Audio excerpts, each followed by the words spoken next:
کفیل ایک ڈرامہ نہیں بلکہ ایموشنز اور فیلنگز کا نام ہے، کیونکہ ہر دوسرے گھر کے اندر ایک زیبا بیٹھی ہوئی ہے جو کسی جامی جیسے کہ ظلم کا شکار ہو رہی ہے۔ اور بہت خوبصورت سین تھا وہ، جب جامی کے ساتھ رخصت کیا ایک بار دوبارہ سے زیبا کے ابا نے۔ جب وہ سین دیکھا تو ایسا لگا کہ ہم ریل کے اندر کوئی ایسی سٹوری دیکھ رہے ہیں۔ انسان محو ہو کر رہ جاتا ہے کفیل کے اندر، جس طرح سے اسے پکچرائز کیا گیا۔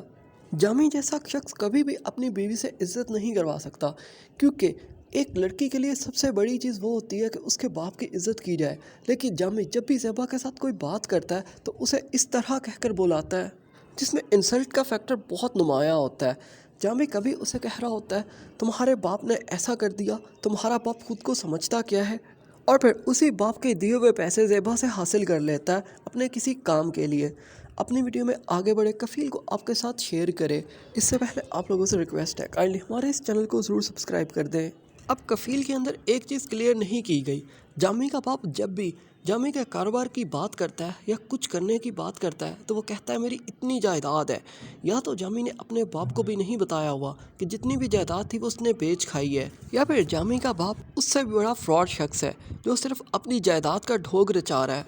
اور اپنا وقت پورا کر رہا ہے کہ جب میری زندگی ختم ہو جائے گی تو جامی جانے، اس کی بیوی جانے، یا پھر اس کے میکے والے۔ آتے ہی زیبا سے پیسے مانگ لیے جامی نے کہ مجھے پٹرول ڈلوانا ہے، اور آگے آپ دیکھو گے آنے والی ایپیسوڈ کے اندر میں بھی ان کے گھر کے بارے میں بھی پتہ چل جائے گا، جو ان کا اپنا نہیں ہوگا بلکہ انہوں نے رینٹ پر حاصل کیا ہوا ہوگا۔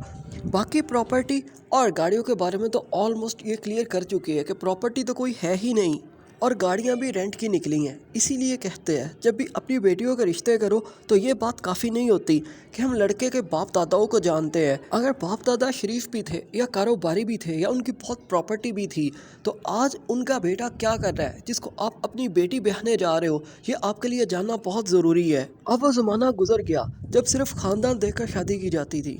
اب تو وہ زمانہ ہے جب آپ اپنی بہن یا بھائی یا کسی بیٹے کو بھی اپنی بیٹی دینے سے پہلے 100 بار اس کے بارے میں انویسٹیگیٹ کرو گے، کیونکہ سم ٹائمز آپ کے سامنے بڑے ہونے والے آپ کے بھتیجے، آپ کے بھانجے فراڈ نکل آتے ہیں، اور وہ تب پتہ چلتا ہے جب آپ اپنی بیٹیوں کی شادی ان کے ساتھ کر دیتے ہو۔